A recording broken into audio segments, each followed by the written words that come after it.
Hey, everybody, welcome back. It is the Razzball Fantasy Baseball Podcast. And across from me, if you're watching on YouTube or, if you're listening on the other side of the microphone, the good-looking man across from me is the one, the only, Gray Albright. How you doing, buddy?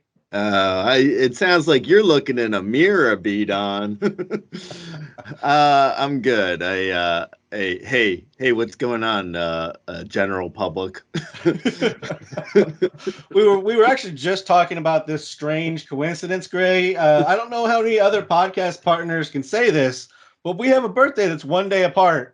And every year I think we say this, and every year it surprises us. So, here It we are does. again. And so we're here to record the top 20, though, Gray. Honestly, it's kind of like it's so surprising when I hear it that it like that you're January 17th and I'm January 18th. And by the way, if anyone's out there listening who's January 19th, come on the show. We'll welcome you. But anyway, it's so surprising to hear that every like a couple days before our birthday week. We have a birthday week, by the way. A couple days before our birthday week, we always remind each other, and we kind of have forgotten that it's like, oh yeah, that's right. That's so weird. And it's so weird. You would think we would remember. We don't. I don't. No, no. By this time next year, I'll be like, isn't your birthday around now? Anyway. We should do something sometime. Maybe go to Vegas. Yeah, maybe. Drag DT out of his yurt straight to Vegas. That's a perfect transition. Donkey, wake up, get out of your yurt. Okay, anyway. All right, so a quick notice before we get into the top 20. If you are listening right now and it's early in the season and you want the baseball rankings before they are released on Razzball, you can always go subscribe to the Patreon for a cost of a Starbucks coffee or like a dozen eggs right now. You can get Patreon and go ahead and get those rankings. They're already out there. Like, you can go see them right now. Go do it. Just go do it. Yeah, actually, speaking of eggs, sorry, I don't mean to derail. We're already screwed. I'm not trying to derail this, but I went to the supermarket recently and there was no eggs, and they were like, "Oh yeah, supply issues." I'm like, guys, come on, man. No eggs at a supermarket. I mean, in Los Angeles. I mean, I'm not saying, it's like, I'm not saying Los Angeles is the greatest city in the world, but you would think a major city would have eggs in a supermarket. I don't know. Anyway, that story went nowhere. That was the egg story. The whole egg story was that you didn't have eggs available to you. Eggs. I was like, hey, where's your eggs? No, actually, the whole story is I went to Rite Aid and I was like, oh, you have club soda? And they're like, no, we don't. And then I saw eggs and I was like, you have eggs? And I'm like, yeah. Like, when did you start carrying eggs? Like, we always carried eggs. Like, oh, that's weird. Okay. I need club soda and eggs. You know what? I'm just going to go to the supermarket because I don't trust your eggs at Rite Aid. Sorry, not to insult you. And then I went to the supermarket and they were like, we don't have eggs. I was like, oh my God, I can't go back to Rite Aid now. I just insulted them. So anyway, you're living egg free right now, Gray. Yeah. I'm an idiot. Okay. I think eggs are like the one thing I would trust from just about anywhere, just because, like, I mean, what are you going to do? There's nothing you can do to them. You're going to know if they're bad. You can do the water test. They'll smell bad. Like, I'm okay with the egg thing. Yeah. I don't know. All right. It's a little weird. All right. Let's get into this first tier, Gray. The Smithsonian Can Eat a D is the name of your first tier. Yeah. Number one. I mean, he deserves his spot here. Trey Turner, also known as his multiversal counterpart, Treat Earner, because that's what he does. He just earns you treats. He earns you money every year you own him. Gray, you have him projected in 2023 for 22 home runs, 30 stolen bases, 107, 101, and 293. Is there really anything you want to say about Trey Turner that the crowd doesn't know already? Yeah, so there's a few things. Okay, so he's now in Philly, but you can go back and listen to our last podcast and hear our thoughts about him moving to Philly. But there was something though. So Rudy's projections. I don't know if you saw this, but Rudy has Trey Turner at like 16 overall. Like after Michael Harris the second. Honestly, we have I think every year, or maybe even every podcast, at some point during the podcast, we're always like, we should have Rudy on and discuss stuff. Yet I don't think Rudy's ever been on the podcast. So he goes on other people's podcasts, just not ours. Actually, Trey Turner, I just refreshed the page.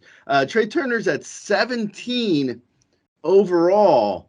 That's wild, isn't it? That's in so Rudy has projections for every league. So he has 10 team, 12 team, 14 team, 15 team, 16 team, on base percentage, you name it. Rudy's got projections for them. So if you need projections for like on base or OPS, I would go check out Rudy's rankings.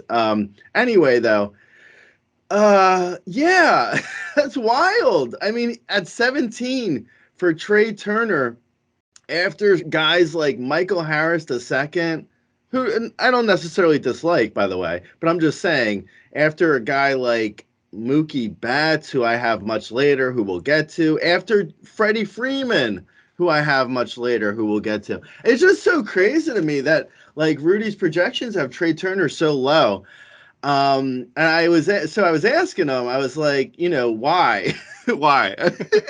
I was swinging a light bulb over his head as I interrogated him. No, I was like, well, what do you think is going on there? And I mean, it was like, because Rudy's projections are fueled by steamer projections. So, it's like it's sort of like putting this all at Rudy's feet is not exactly correct. It's his rankings are fueled by Steamer.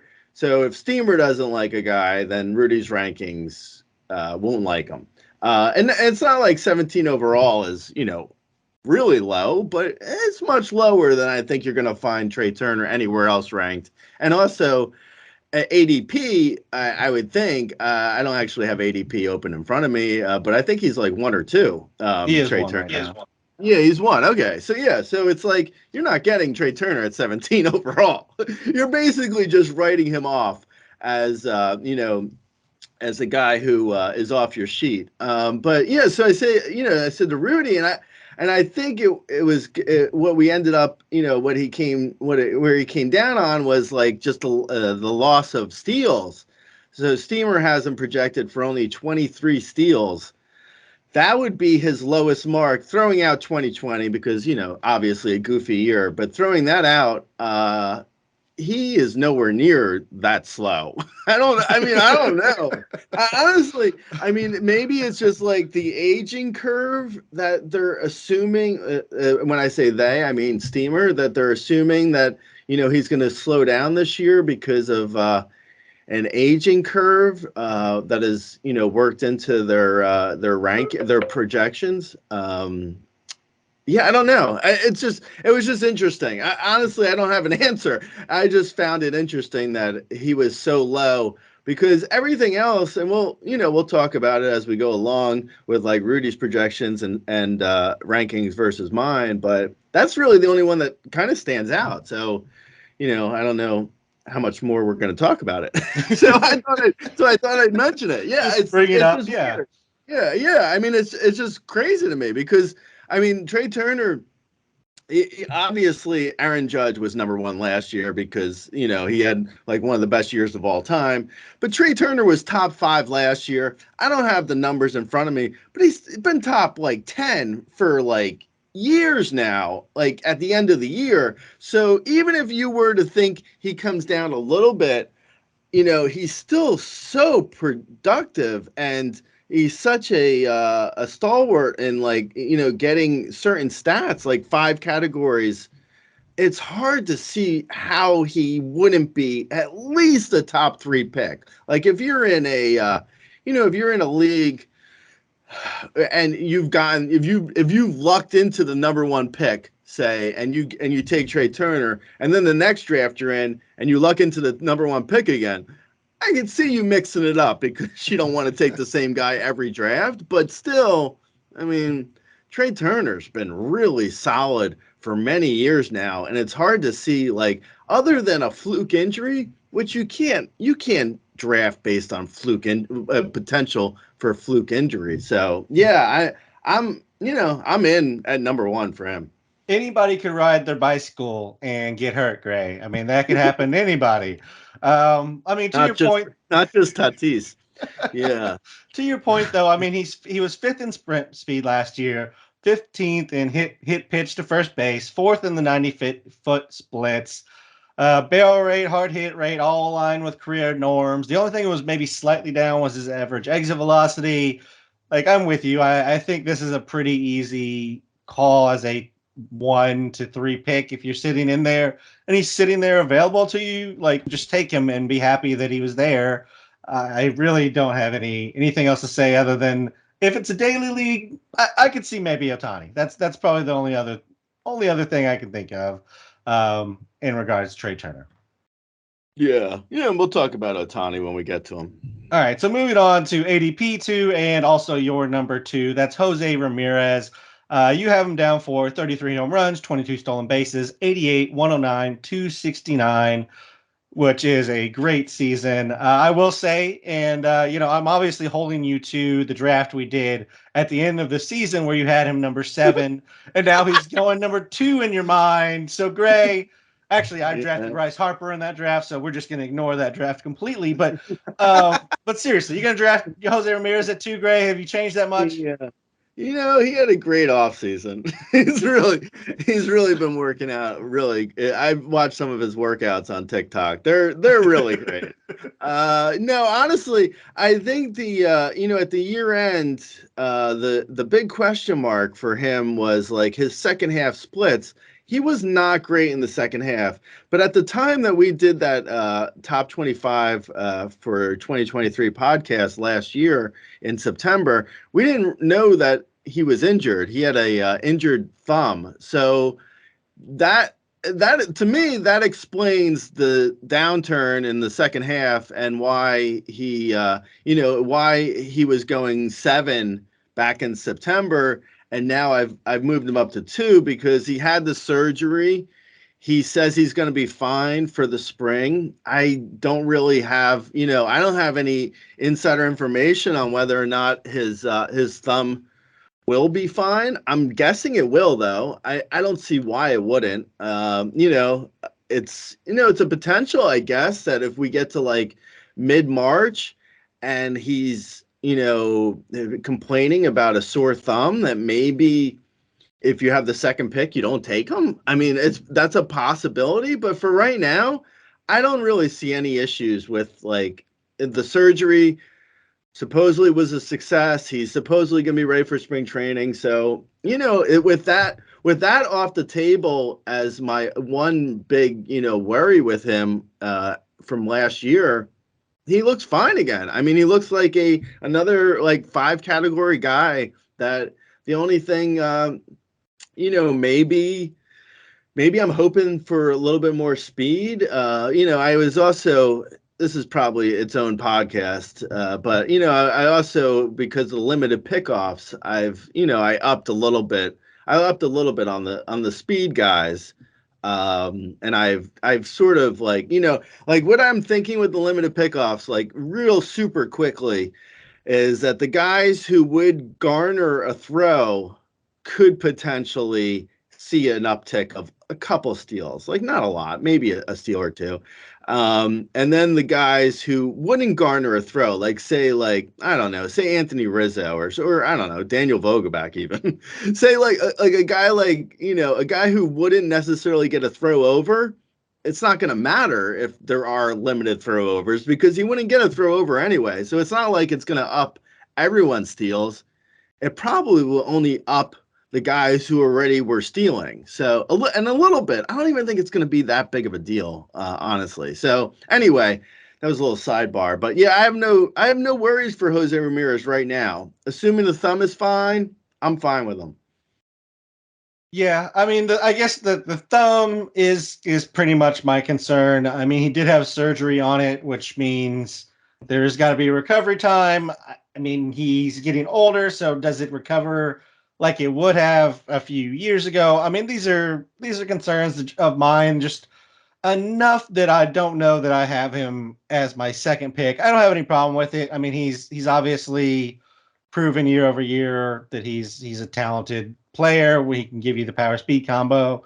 So there's nothing there. The speed really hasn't fallen off. I mean, he's pretty much in the same range that he's always been in regards to speed. I think it actually benefits the smarter Steelers. So there are guys who are just fast. Like Trey Turner is straight up just ridiculously fast. Bobby Witt, ridiculously fast. Like there are guys who are stupid, ridiculously quick. And then there are guys who are somewhat fast, but actually know how to steal. And I think that's kind of where Jose Ramirez falls. So I think kind of this combination of the rules changing plus, maybe his age kind of keeps him at the same level for me. So I may not be adding anything to him, but I don't think the steals necessarily fall off this year. I'm just a little worried about the power. Yeah. Yeah. I mean, that's fair.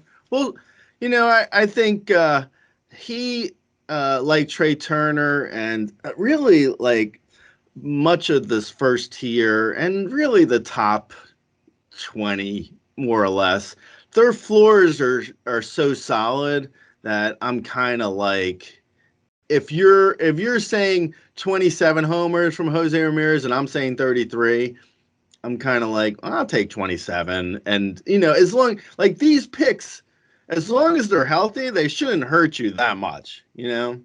Yeah. I guess there's one other thing to bring up real quick is just that both you and Rudy have his average dropping into the 260s. You have him at 269. Rudy has him at 262. He hit 269 in the second half when he was struggling. Is there something that you're seeing there, or is this kind of just a natural aging curve drop? I mean, he's never been like a Sherlock 300 hitter necessarily, but he did hit 280 last year. Yeah, well, I mean, it's hard. His numbers are a little difficult to piece out because of the second half, because he's like, his hard hit rate was so far down last year that you have to assume it had something to do with the thumb. Like his numbers in the second half were really kind of bad last year, and so you're assuming like just so I'm assuming the first half last year is gonna be his full year this year. So I looked at that and I was like, well, just giving him the benefit of the doubt completely is like, it feels like too generous. So, I took a little bit off, and the natural, curve of a guy's average who is just like, who hits so many fly balls. I mean, he does hit a lot of fly balls. At least he did last year. And he has really all his career. He's hit a lot Yeah. of fly balls. Like last year, he was over 50% on fly ball rate, which is it's a ton of fly balls. So yeah, I mean, a lot of fly balls. Maybe last year a little bit of the aging curve. Yeah, I mean, so I was just like, I try to be a little bit conservative on his average. I think his power is going to be fine, and he hits so many fly balls that I think all that's going to be good. And I think his speed should be relatively, like I already mentioned, with the limited pickoffs, and his speed should be relatively the same. So yeah, that was my only thing with his fly balls. I brought down the average a little bit, but yeah, Okay. I mean, it's potential. I mean, potential to hit 280. I mean, he hit 280 last year, so I mean, it's there. It's a possibility. I just think it's probably a little bit more ceiling. Okay. Yeah, that's fine. I just wanted to ask you about it since I saw both you and Rudy had him down from where he was last year a little bit.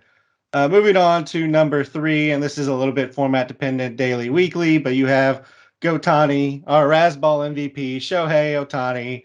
I mean, imagine having Mike Trout and then getting Otani and not making the playoffs ever. That's the Angels. That's pretty awesome.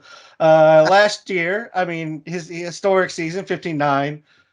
2.33 ERA, 101 whip, 166 innings, 219 Ks. He had a 33% K rate, a sub 7% walk rate. He had 34 home runs, 11 stolen bases, 90 runs, 95, 273. I mean, he was ridiculous last year. You have him. I mean, that's a lot of numbers to run through for Otani. So go look at the article. But basically, you have him for another amazing season, very much in line with what he did last year, Gray. Yeah, I mean, at this point, I feel like assuming he's healthy, it's hard to really expect much less than greatness. I mean, essentially. I mean, like it seems like he's capable of anything at this point. So, I mean, I think at a certain point, like 150 innings plus on like his arm every year, I think that's probably going to catch up to like his entire game and hurt his hitting. I would think. I mean, but I'm also basing that off of like normal human baseball players. Yeah, a normal human being, not even just baseball players. Yeah, I mean, he seems like otherworldly. So, is he capable of keep doing it? I mean, I guess until we see him not do it, we have to assume he's going to keep doing it, right? I mean, once a player does something, unless there's some big red flag in like in his BABIP, or if there's a big red flag somewhere in his stat line that is just like screaming, this guy was lucky. You have to assume the guy's going to do it, especially with Otani. He's done it 2 years in a row now. So like, why wouldn't he do it?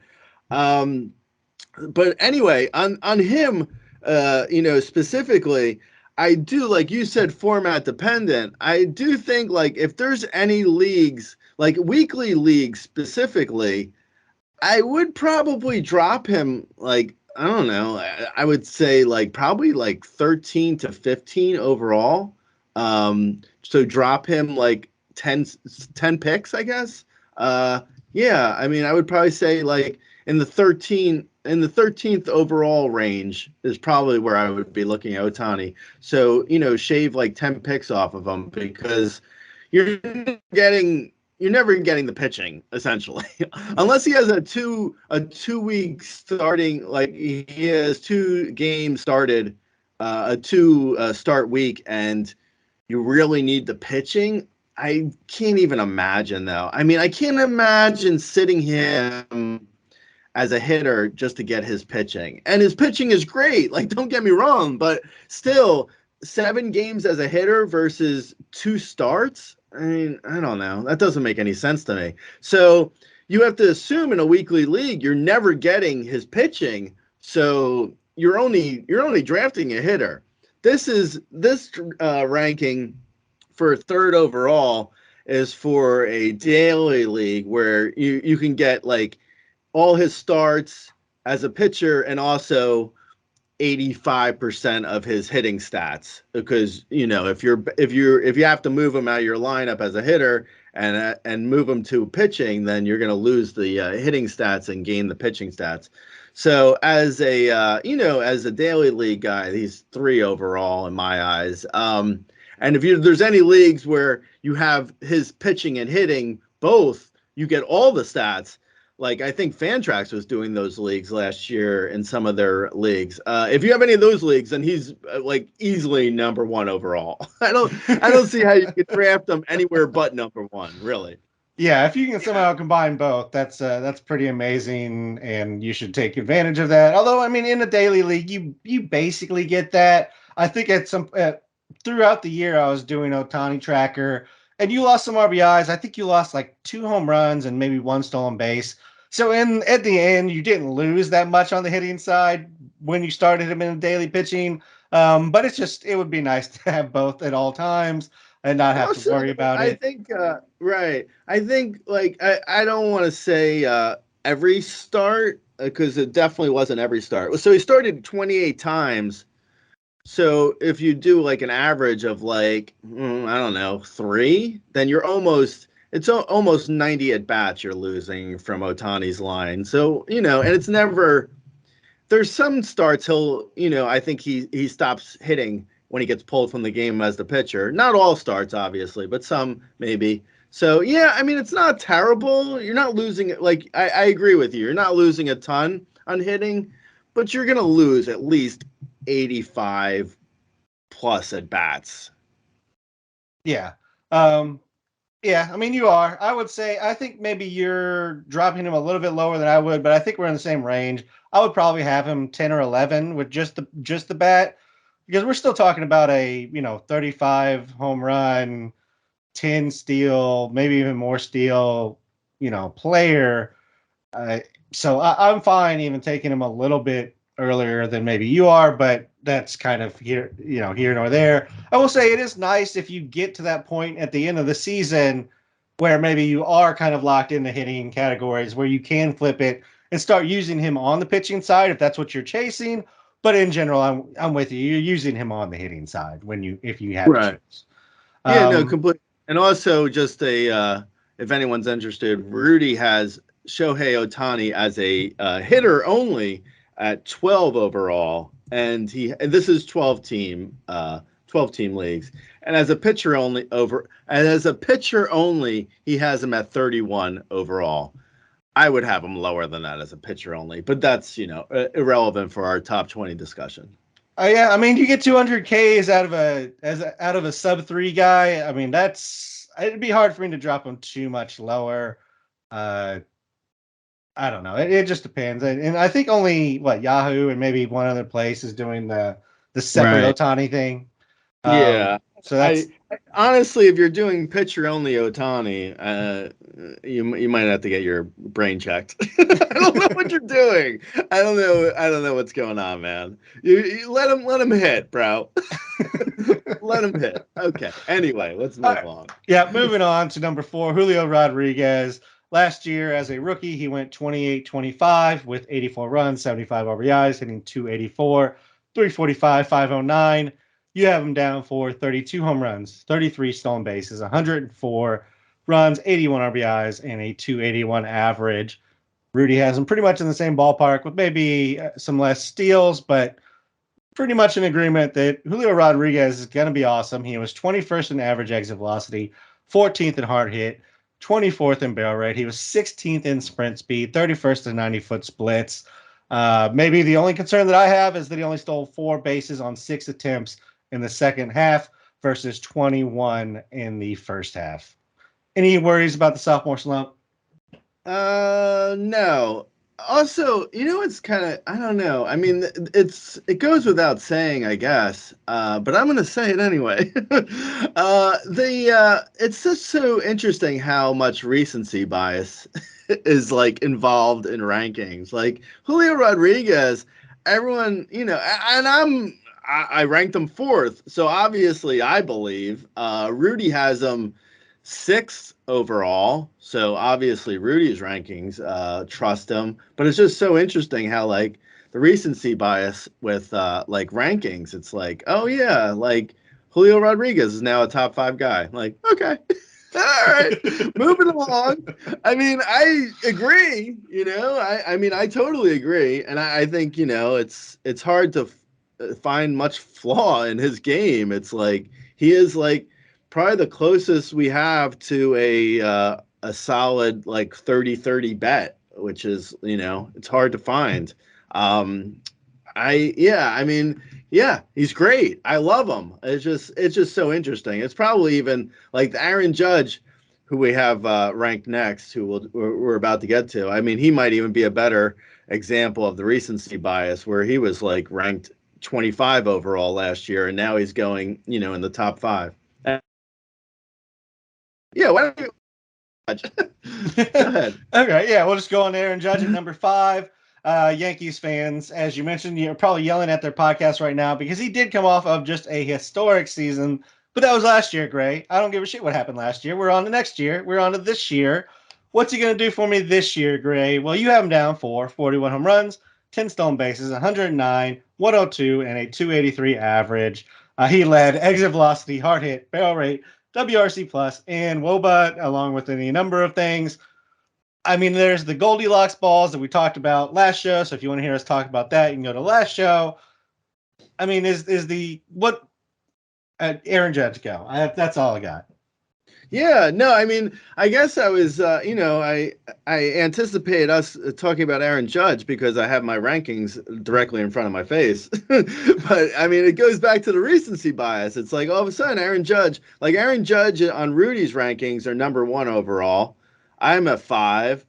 I can't argue with either, really. I can't, like, he's in my first tier, which means that like any of these guys are interchangeable. So if you were to take Aaron Judge 1 overall, I can't argue with it. I mean, but honestly, if you were to say that last year, wouldn't you have been like you've been laughed out of the room? People have been like, "What? Aaron Judge #1 overall?" Like, so what made him? What makes him #1 overall now? Is it because he just had the greatest season ever? So people are assuming he's just going to repeat? Like, it's just like, oh, he just did it, so he's going to do it again. Like, no, it never works that way. But I can't argue with it either. I don't know. It's just like I don't know. I don't even know like really what I'm saying. I mean it's just so fascinating to me that it's just naturally assumed that who performs last year is going to perform this year, and everyone just drafts like that. They're just like, you know what? That's how I'm drafting because that's what they did last year. It's like, well, yeah, I mean, I guess in a certain for in a certain way, I guess I'm doing the same thing with my rankings. I mean, I'm ranking Aaron Judge. Like if I would have ranked Aaron Judge, I don't know, 25th overall this year, people would think I'm absolutely lost my mind. They would be throwing tomatoes at their computer screen. They'd be like, "Are you crazy?" But he was 25th overall last year, and no one had a problem with it. I don't know. Anyway, I think Aaron Judge is great. I mean, specifically about Aaron Judge, as you said, my projections, 40, 10, 280, thereabouts. I mean, those numbers, with the counting stats that you get from those numbers, it's hard to fault a top 5 overall pick if he does do that, and that's the projection. So yeah, I mean, I'm in. I just find it kind of interesting that everyone's in suddenly. Oh, I mean, I'm with you. I agree. I have him probably. I mean, I have him lower than you do, which is even crazier than general consensus is right now. Which has him as, like you said, a top 3 player pretty much across the board. Maybe top 5 at like where you have him, and that's about as low as he's going in any draft.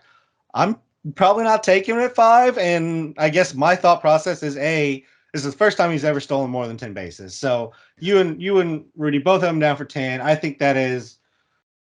I mean, he could do it. He did 16 last year. There's rule changes that benefit stolen bases, but I'm not projected him for 10 again. So like that's part of my issue. And the other thing is every year we have a great hitter who has their best season or an amazing season, and all of a sudden they become, like you said, a top 5 player without question.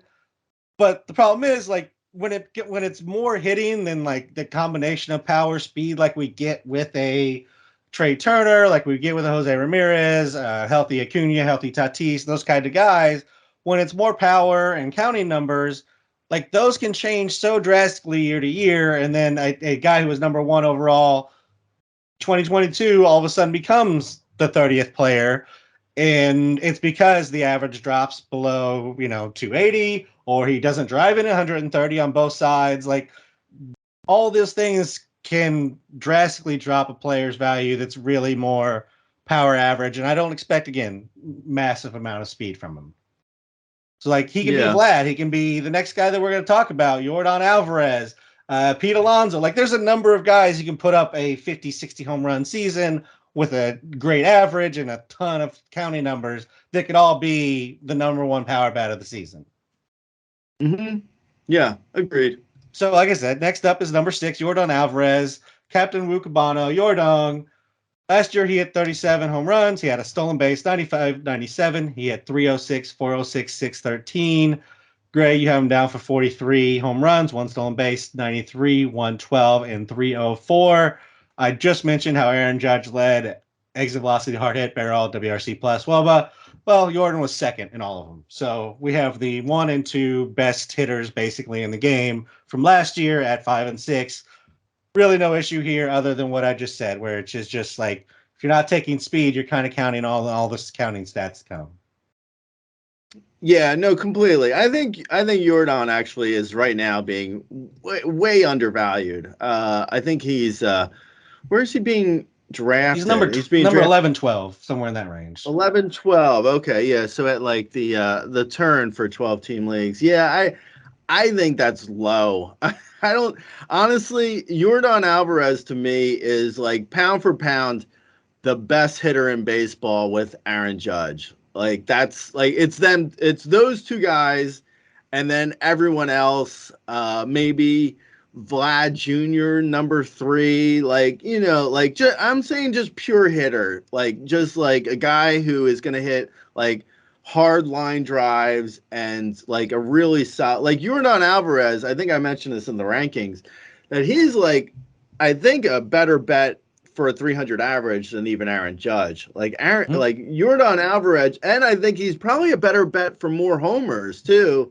Like if it's I know Aaron Judge obviously just had, the huge year, and it's hard to discount like a guy who just like got the AL home run record. And that even Roger Maris Jr. Agrees on that. I think Jordan Alvarez, like, I think has more power. Like, he has more power. He kills lefties. He is so good, man. Like, if it wasn't for his lack of steals, he would be my number one pick. Like, honestly, easily over Trey Turner. I think this is still the first tier.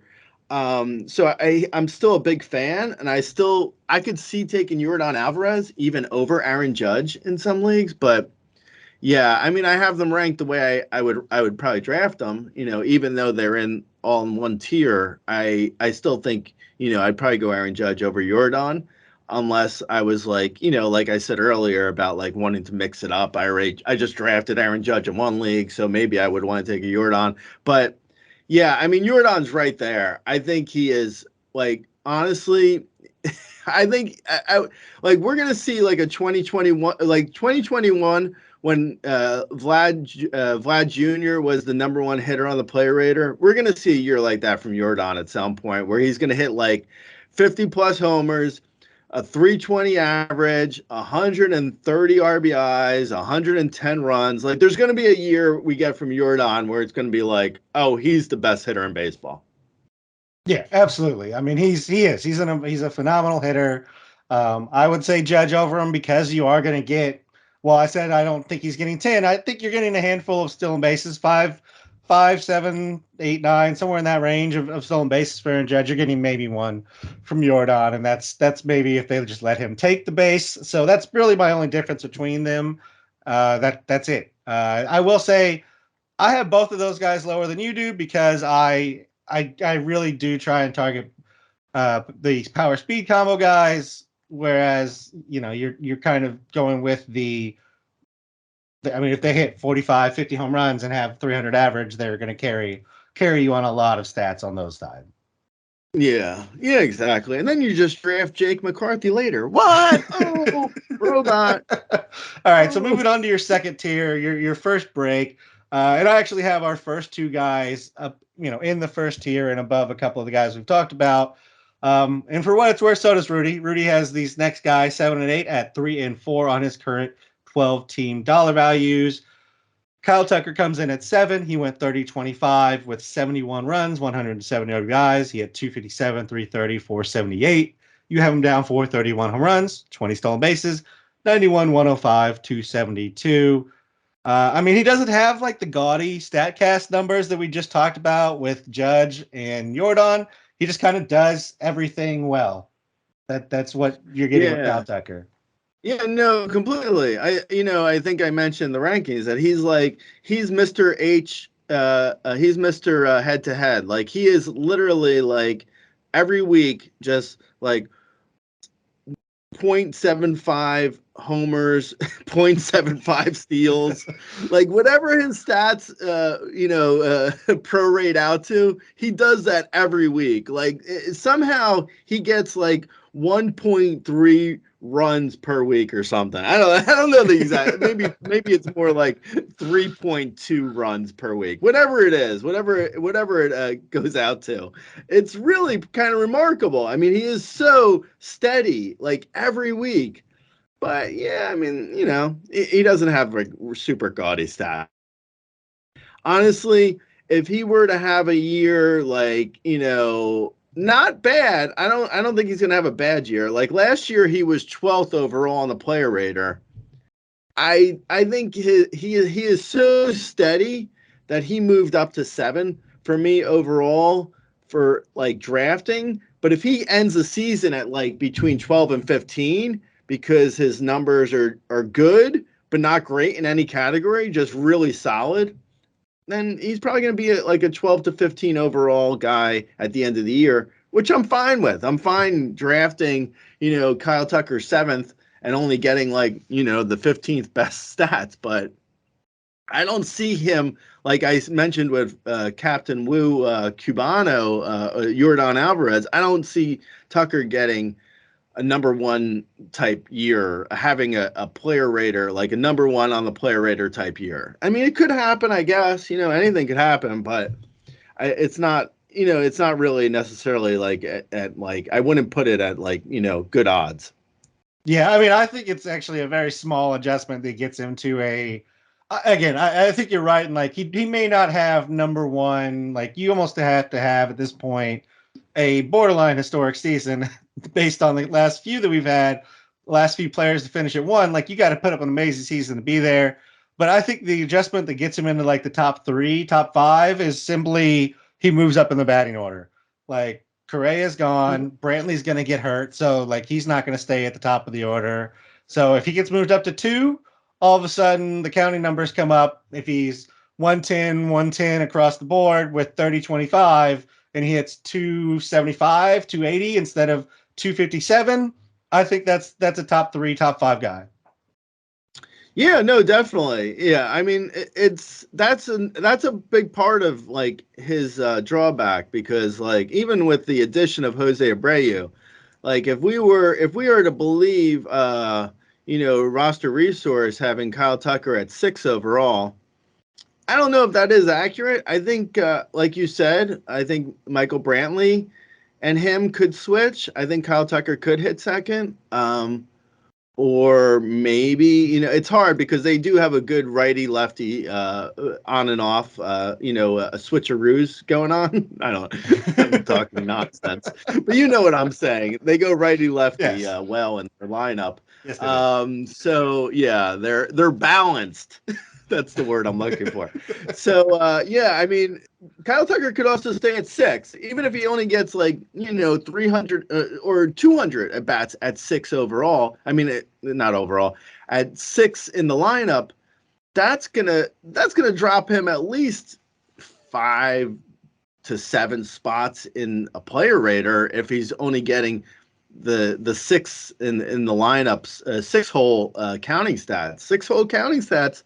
Even it's a good lineup. So don't get me wrong. Like the 6 hole in that lineup is probably as good as a 3 hole in a lot of lineups. But yeah, he's going to be missing out on some runs. I mean, definitely he's going to miss out on like at least 15 runs that he would get at like, the 2 hole or something. Yeah, I just like somebody in the Astros front office has to be calling Dusty and be like, look, you have to move Kyle Tucker up and Brantley down. Like, Brantley is what you want Kyle Tucker to be, but Brantley did it like 5 years ago, and Kyle Tucker's doing it now. Just make the swap. But it is Dusty, so there's always that stubborn old person thing. So it's fair, but that's my adjustment. That's why I like Kyle Tucker so much. But moving on to number 8, another guy who I absolutely love, Ronald Acuna Jr. Last year, in his first year back, he went from injury. He went 15-29, 71 runs, 50 RBI, 266, 351, 413. You have him down for 26-30, 96-68 with a 277 average. Rudy has him pretty much in the exact same area. He was 31st in barrels, 20th in hard hit, 33rd in average exit velocity. So he was still hitting the ball, with authority last year. He's going to be another year removed from the knee injury. I love Ronald Acuna Jr. I mean, I have him at 2. Back me off of 2 somewhere, Gray.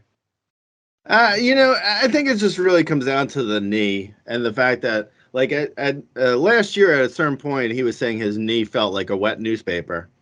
So for those too young to know what a newspaper is. I'll explain it to you.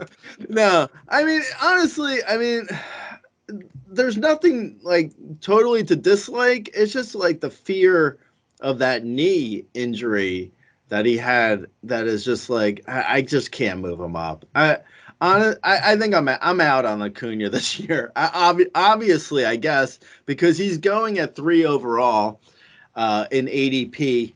You're saying 2. I'm sure some people are taking him 1. There's just, I mean, there's very little chance of me getting him at 8 overall. I would take him though. So, I mean, even with my caveat that I'm worried about his knee, I would draft him at 8 overall. It's probably just lip service though, because I don't think I'm getting him at 8 overall. I don't know. I don't trust the knee really. I mean, that's all it is. I just like, I just have too much fear about like my first pick having an issue like, and obviously, injuries happen to everyone, so you never know what's going to happen. But if I can avoid any sort of risk, I'm really risk adverse in the first, especially in the first like couple rounds. Like I'm really not interested in like messing with anyone who's saying their knee feels like a wet newspaper. I'm sorry. It's just not happening for me. Yeah, I was encouraged by the steals. Like if you had flipped his line, if he had 29 home runs and only stole 15 bases, I'd be more concerned. The fact that he was running on it on his knee, that gives me some solace that he's fine and he'd be better this year. But I completely understand the concern. Moving on to number 9 is Bo Bichette, your boy. I feel like you are the Bo Bichette fan club leader over there. Last year, he went 24 home runs, 13 stolen bases, 91, 93 with 290 average. You have him down for 25 home runs, 17 stolen bases, 106, 107, 86, 287. Talk to me about Bo Bichette. I mean, he's your guy. He's always been your guy, Greg.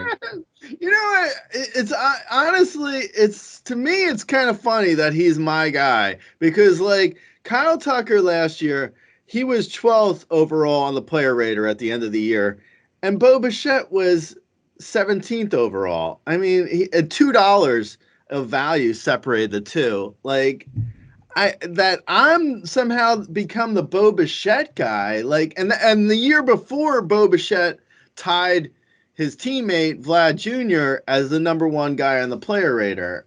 So it's like he had the number 1 year in 2021. Last year he was 17th overall. I'm drafting him in 9th overall. Somehow it's like I'm the only one that likes him. Like why? I don't understand like why Bo Bichette doesn't have like more fans. I honestly I don't know. I mean he's he's a 25 homer hitter, a 15 plus steal speed, 290-ish average. On his career, he's hit 297 across 1,700 plate appearances. So you could even say he's actually a 300 hitter. Yeah, and he's in a great lineup. He's going to get great counting stats. I mean, top 10 overall, thereabouts. I mean, anywhere from like 9 to 12 overall is kind of Bo Bichette's spot in the rankings, or at least it should be, according to his projections and his stats. So, yeah, I'll draft him. I have no problem with Bo Bichette at all. I think he's not only is he a tad underrated, but I think he's one of the more steady, like, producers, like Kyle Tucker. But I mean, you could look at his numbers, and there's an argument to be made that Bo Bichette and Kyle Tucker are the same, except Bo Bichette is going to give you more on average. Yeah, I mean that's one way to look at it. The other way to look at it is that he hit 257 in the first half, and then had a 406, 7 homer, 4 stolen base September that completely bounced back his value after you were already out of the race and given up. So that's the other way to look at it against Yeah, September pitching. Also, like not going he's against the also best of the best. He's like the opposite of Mr. Head to Head. He's when you're out of the running for head to head. Bo Bichette does stuff. If you need Listen, okay. a bomb throw. So he had a good September to buoy his stats, but he had an amazing 2021, and he's still only 24 years old. It's not like he can't get better. I mean, I get it. Or he's going to be 25, or maybe he is 20. No, he's turning 25 in March. Anyway, I think he's still like in the prime of his career. I mean, you could say like I think it's safe to say he's anywhere from like a 22 homer to 27 homer, 15 steal to 20 steal, 280 to maybe 300 average. Like, I mean, and those are all like, and good counting stats. So, I mean, if, those are solid floor numbers. I don't know. Yeah, I'm also a little bit down on his speed. Like, I mean, I think I said it even when we were talking about Bo Bichette last year at this time. Like, he's not really that fast. Like, he's kind of that secondary guy that I was talking about where, like, he knows what to do because he's been in baseball his whole life. His dad's obviously who he is. So, like, he's smart about it, but he's not actually that fast. So I just don't know stolen bases stay up. I mean, he had 13 last year. He got caught 8 times. Like, are they really going to ask him to try and steal 20 bases when he gets caught 12 times with 20 stolen bases? Like, I don't know. I mean, again, maybe this helps him this year with the new rules, with the pitch clock, with the checkovers. Like, he's the type of guy I think it could potentially help him a lot. Like, he could, for fantasy purposes, he could get back over 20. And I don't think with the existing rules from last year, he was ever going to get back above 20. Yeah. All right. Point, counterpoint. Let's move on.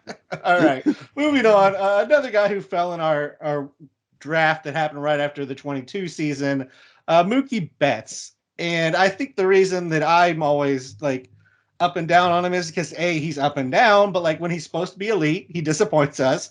When we think he's washed and done, he's elite. I don't really have any reason other than that to say he's not going to have another top season. But like, I have like a gun shy thing on Mookie Betts after a great season. Like, it's so hard for me to pull the trigger again.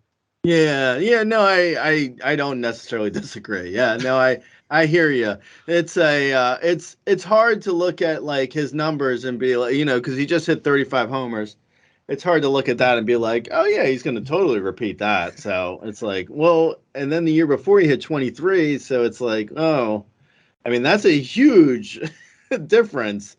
That like, where do you plant your flag that he's going to hit? Like, it's hard to really, it's hard to pinpoint like what he's going to do. So that's always a little tricky when it comes to like, early picks. You want, like we keep saying, you want as steady a production as you're going to find.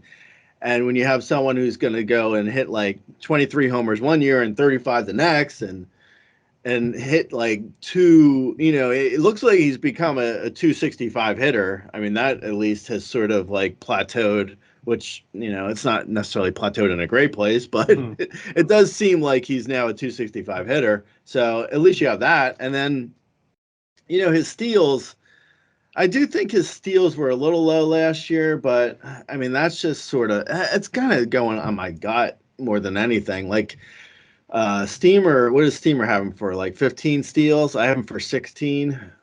He hasn't stolen 16 since 2019. So I might be a little bit high even on his steals, but yeah, I don't know. I just think with the Dodgers lineup's a little bit depleted. I could see Betts running a little bit more, and then you have the limited pickoff move. So yeah, I bumped up his steals a little bit. I might have bumped him a little too high, if I'm being honest. But yeah, I honestly, I also am a little gun shy on Mookie Betts. I don't necessarily know, like, because here's the thing too, like, because I'm only one guy, surprisingly, because I write so much, you would be like, he's got to be 3 guys, right? No, I'm one guy, so I only do so many drafts, and if I'm getting to the 10th pick, and I have my first pick is out there, there's a good chance Bo Bichette is going to be available. And I have Bo Bichette ranked above Mookie Betts.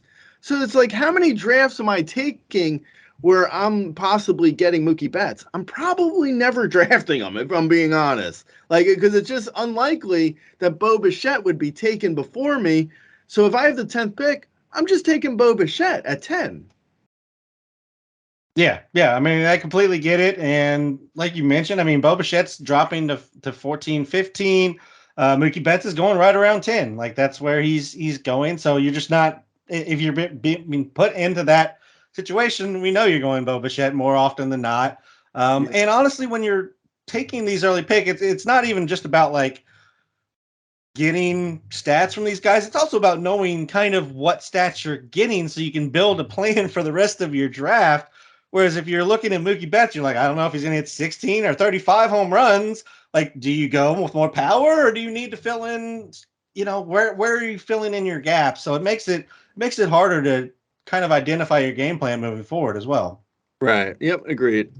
All right. Moving on to number 11, Vladimir Guerrero Jr., cake batter.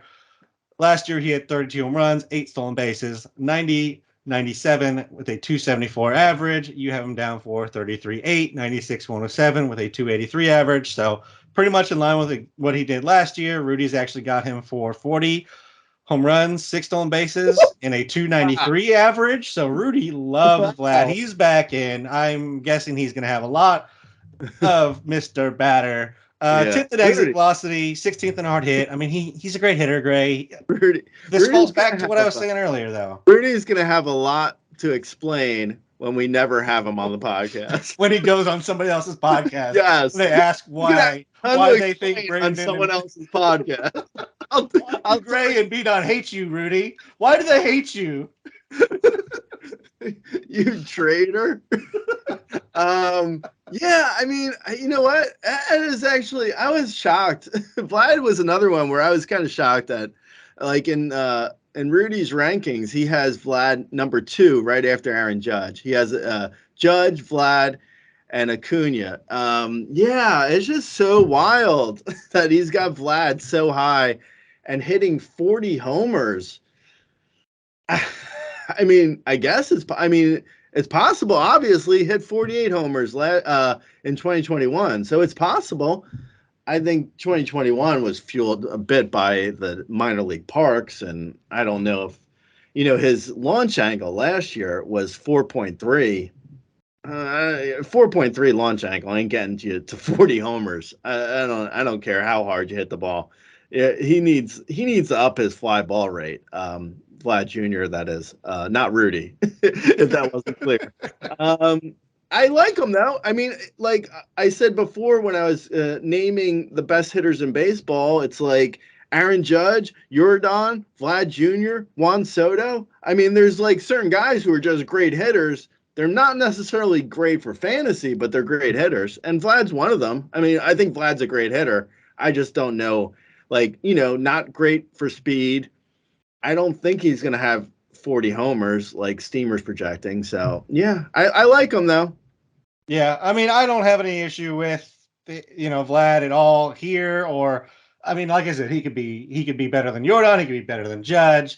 Any number of these guys that we're talking about as some of the best hitters in baseball could have that magical season. I mean, if we saw 40, 293 from Rudy last year for Vlad, nobody would have said anything, though, because of the recency bias. He had just put up 48, 311. Right. So, no, agreed. Totally. I totally agree. No, I totally agree. But if you look at his launch angle, his launch angle in 2020 was super low. Then it bounced up in 2021, and it looked like he was becoming more of a power hitter. But then it reverted back in 2021. Right. I mean, 2022. So it looks more like Christian Yelich, to give you an awful name. That's terrible. Don't put that on. Don't put that on. I don't want to put that. I don't want to put those ground balls on Vlad Jr. But I mean, but maybe get the barrels. He needs to get he needs to get his launch angle up a little bit. Yeah, let's get him in a home run derby before the season starts. Yeah. And let's get both these guys. Let's get Juan Soto, number 12, in a home run derby before the season starts too. I mean, is there anybody, Gray, that takes a kind of a you're just ignoring last season, and B, somebody who gets a bigger bump in OBP. Like those two things are all true of Juan Soto. Like you're just Yeah. ignoring what happened last year if you're taking him as it is a top player. Yeah, no, totally. Like I was saying in the rankings that like him and Bonds were the only guys since 2000 that had multiple years in the top 13 overall for walk rates for a single season. That's pretty remarkable considering Juan Soto is only, he was only 23. He's 24 now, but he was 23 last year. Yeah, that's how ages Yep, work. that's how it works. Yeah, I mean that's remarkable though if you consider like all these guys like in 22 seasons. Like Joey Votto's only had 1 year in the top 13, and Juan Soto's had multiple. Like that's crazy for a guy that young. So yeah, I mean he gets a huge bump in on base. I also think there's also a year from Juan Soto. Like he's still so young. I would not be shocked at all if we saw a year like 50 homers, 320 average, like a triple crown year from Juan Soto. It would not shock me at all. Maybe 45 homers, like 45 homers, 330. Just one of those years that's like you keep talking about a guy who has just like a number one on the player rater type year. I could see that from Juan Soto. Will it be this year? I don't know. Who knows? I don't know. It's like impossible to know. Yeah, absolutely. But yes, I'm in on Juan Soto. I am one of those people that will just ignore last year and just take him to give us everything that he's always given us, which is, 30, 35 home runs, a 300 average, all the counting numbers that come with that. So if you're looking for that kind of bat, I really don't mind taking Juan Soto at a discount this year, assuming he comes in kind of discount. And it seems like he is, at least based on kind of early drafts. I mean, anywhere from he's going 8th overall, but down to 15th, which is almost unheard of for Juan Soto last year. Mm-hmm. Moving on to your third tier, Corey Feldman and Corey Haim filming Dream a Little Dream.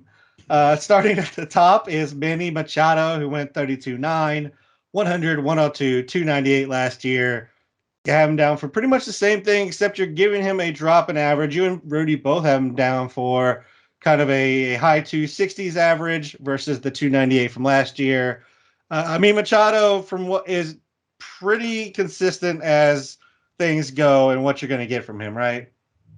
Yeah, no, one of the more consistent guys. Yeah, I think his BABIP was a little high last year at 337 to get a 298 average on the year. So yeah, I mean, so I brought the average down a little bit, but I think Machado is basically like if you want.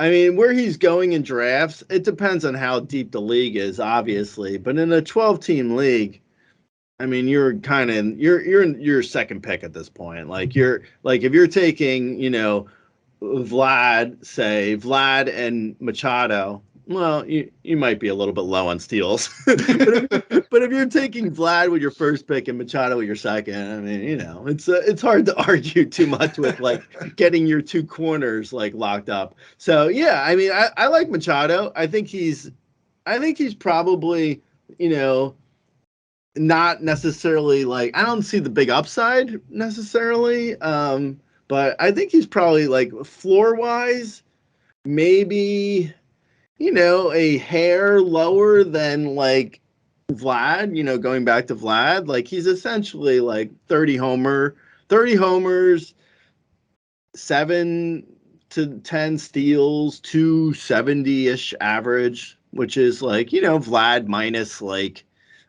maybe 15 points on average. Yeah, he's kind of in that next tier of hitter. Like there's the 4 or 5 guys we've talked about as the best, and then there's guys like Machado who are, again, very great hitters. But like we'd probably cap his home runs, even in like his best season ever, if it happened at age 30, probably like 40 home runs. He did, 300 like he did last year, and that'd be his career year. But the guys that we're talking about, like Soto, like Jordan, like they could put up almost 50 plus home runs with 330 type years, like stupid numbers, just absolutely ridiculous. Yep. All right, a guy that is coming in at 14 for you that you're not going to get at 14. I can just tell you that right now, especially if you're in drafts with me. Bobby Witt Jr. You could have just tagged me in your name, your quote from the article, Gray. The quote is, the people who are drafting BWJ over guys like Soto and Vlad Jr. are just trying too hard to be cool. Well, I am cool, Gray, and I'm drafting Bobby Witt Jr. over both of them. So what? He went 20 home runs, 30 stolen bases, 82 80, 254 last year. You've got him down for 24 24, 91, 77, 257. Come on, Greg, come with it. Well, okay. So hostility aside, sorry, I fired the first shot. I should be able to handle it. Honestly, so we got, Rudy's rankings have him at 25 overall. So I'm above that at least. No, I honestly, like, looking at his numbers, I went in with a relatively clean slate going into the rankings, and when I was looking at him, I just couldn't figure out how to get his power any higher. And his on base percentage was just so bad last year at 294. I'm a little bit worried that, like, his average could really bottom out, which, I don't think, like, his steals, like you said earlier, he's fast. He needs to get on base, though. He can't steal first, as the old adage goes. So he's fast, though, like you said earlier. So I get that. He does have power. I don't know if, like, the power is going to get to the level where, like, if he can get to, say, 30 plus homers and the steals go back to, if he has a 30-30 year and he hits 240, I'm still fine with it. I'm fine with it if the average drops out, if he gets to, like, 30-30. It's just, like, it feels like so much, like, just, like, trying to, like, figure out how to boost up a guy who I'm not really necessarily sold on as being a top 10 guy. Like, to me, he feels like a guy who's going to disappoint. I don't know.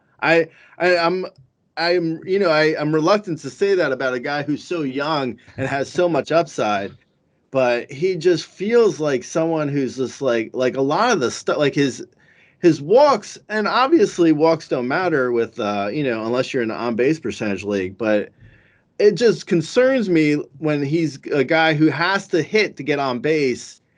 If he just gets a little bit unlucky, I mean, he really could go sideways. So I'm a little bit concerned.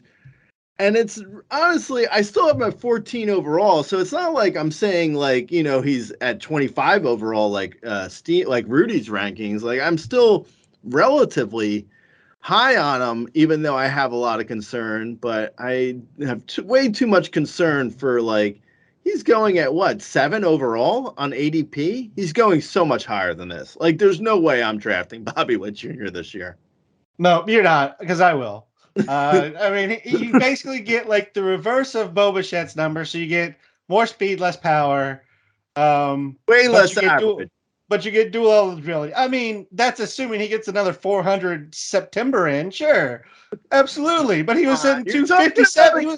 You're talking about a guy who's a 297 hitter in his career, and you're hanging all his numbers on 1 September. Come on, did man. he or did he not play that really great year you keep talking about in minor league ballparks? True or false? True or false? No, I'm not agreeing to that. I'm done. Did you not just say this about Vlad? I'm done agreeing with you. No, I'm done agreeing. All right. We're moving on. A guy that I don't have in my top 40. You have at number 15. Freddie Freeman. I wouldn't touch him with a 40 pick long pole, Gray. He went 21-13. 40 pick. Did you say a 40 pick long pole? Yep. That's exactly what I said. Good. That's a good line. Yeah, I mean, I hear. Go ahead, say the stats. Go ahead. Okay, so last year he went 21-13, 117, 100, 325. You have him down for 25 home runs, 10 stolen bases, 106, 91, and a 309 average. I mean, he's had over 10 stolen bases once in his career. 2 months last year, he had 1 home run in the entire month, Gray. I am worried. I am so worried about Freddie Freeman just falling off the face of Earth. Like, Honestly, I am too. I said I didn't want to agree with you ever again, but I am also worried. I'm truly concerned because he feels like he's becoming like the guy who is just hits like an empty like gets an empty 300 average with like counting stats and has no real power and no real speed. I'm concerned. Absolutely. I'm right there with you. So I'm not able to defend him being like a fit. Like he's getting drafted before this. By the way, he's getting drafted on average before this spot, and also Rudy's rankings have him. Oh, Rudy has him at 16 overall. So essentially the same. I'm not. I can't blame Rudy for this.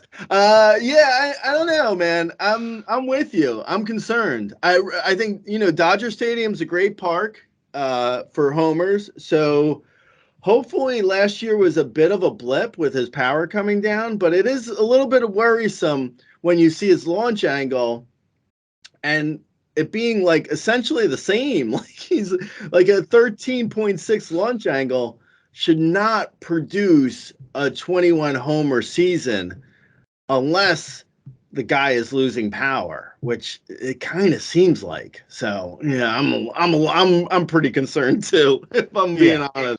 I'm not taking him there. Jose Altuve is currently the 36th player off the board, Gray.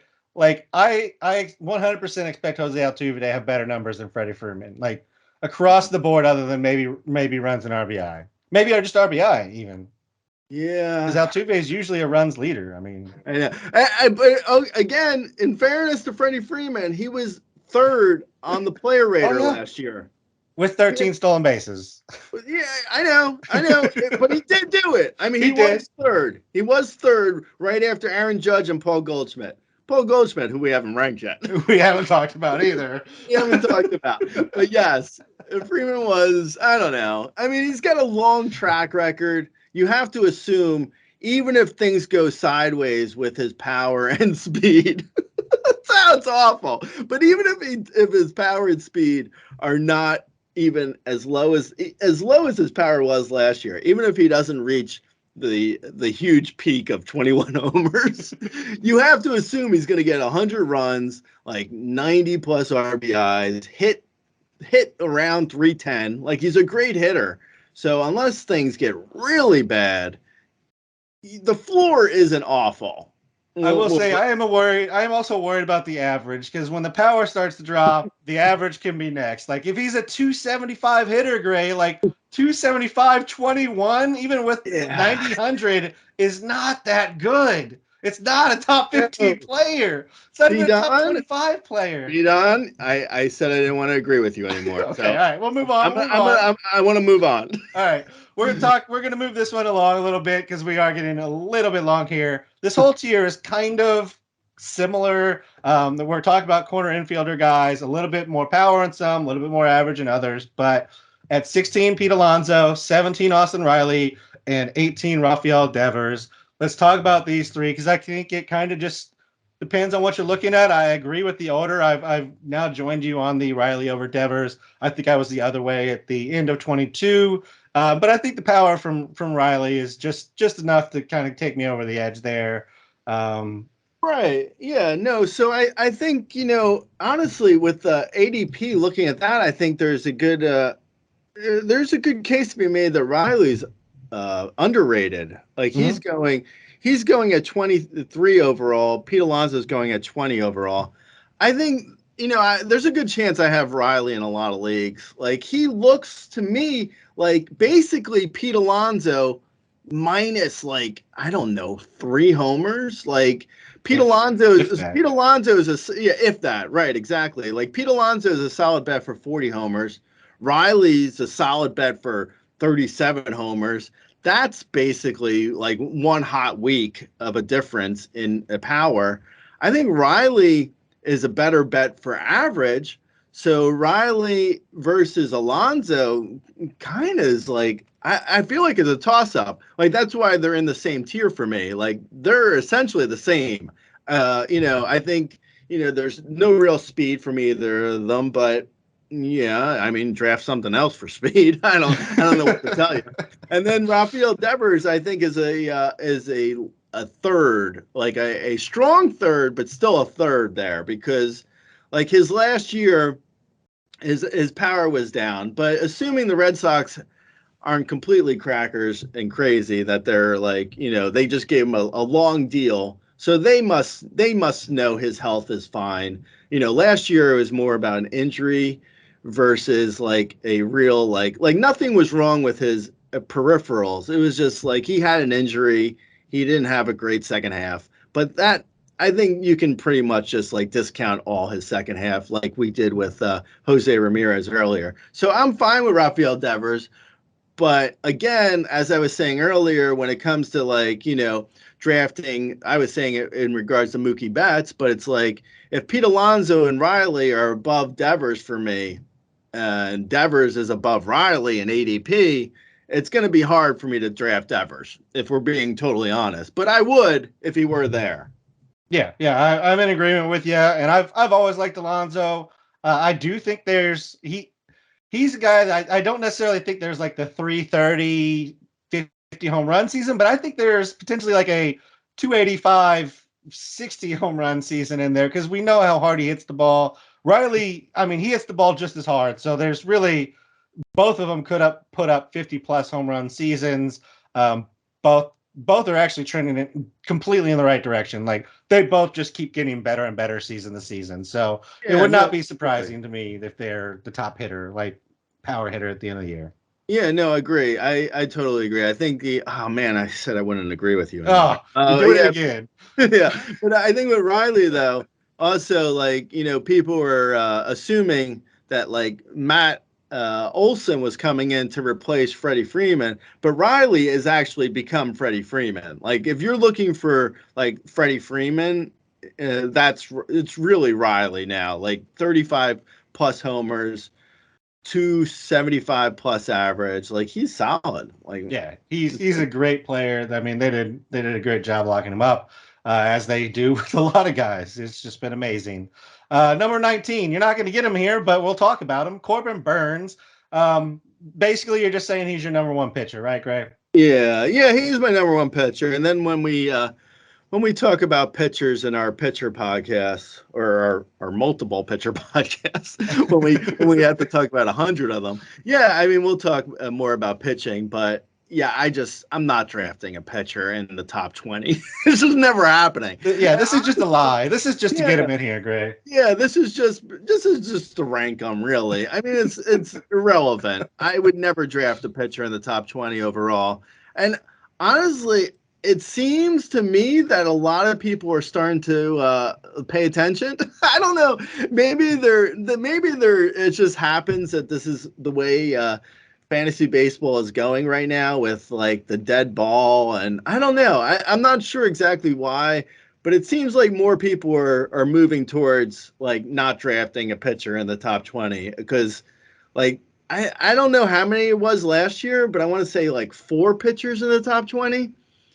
How did the Lucas Giolito in the top 20 go, guys? How'd that go? Oh, not Yeah, great. yeah. Okay. So I mean, we saw turnover. Plus, we saw a lot of guys Hey, beat on. perform. Had the Walker Bueller in the top 20 go. Oh, not so good. Hey, didn't you just say we can't predict injury, Gray? Isn't that, didn't I hear Yeah, that I just come know. out your mouth?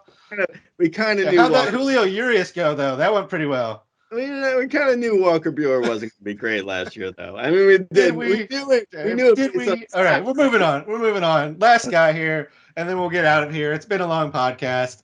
Last tier, sixth tier. Somebody once told me Fernando Tatis Jr., he's going to miss 32 games right off the top.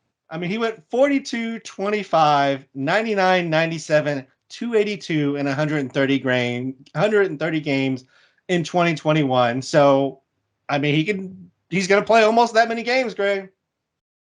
Yeah, I know. I was just sorry. I was just looking to see where his ADP is. So his ADP is around here. So there's a chance you can get him. I really want him. I hope I get him in at least one league. I kind of want him in multiple because this is kind of the year that you're gonna have like where it's gonna be like this is either the last chance to get him. Like this is gonna be a very important year for Tatis because it's gonna be either the last chance you can get him at this late in the game. Like he's either going to do really well and be a top 3 pick next year, or he's going to be so awful and people are like, "Oh my god, it's steroids this whole time."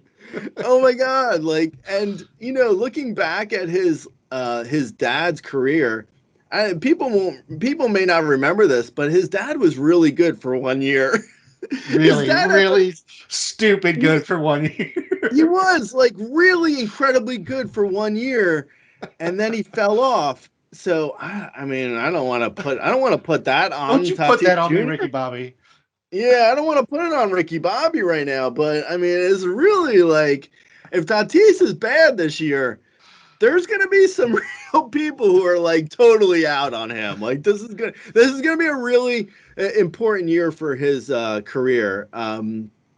I want to believe, and I want to draft him because I think the talent is just it's too overwhelming. I think he's going to be fine. I think he's going to be like 30 plus homers, almost 20ish steals, a 280ish average. Like I think it's going to be good. And if he's coming back with something to prove, I really like the narrative, man. I really want to get Fernando Tatis Jr. in like multiple leagues because I think he could be like a league winner. If you're getting like if you're drafting, say I don't know, where would you have to be drafting to get him? Say if you're drafting like Vlad Jr. and then you're turning around and getting like Tatis Jr., then don't get any more juniors because you're at your junior limit. But but I like the Fernando Tatis Jr. bounce back this year. I'm kind of excited for it. So we'll see.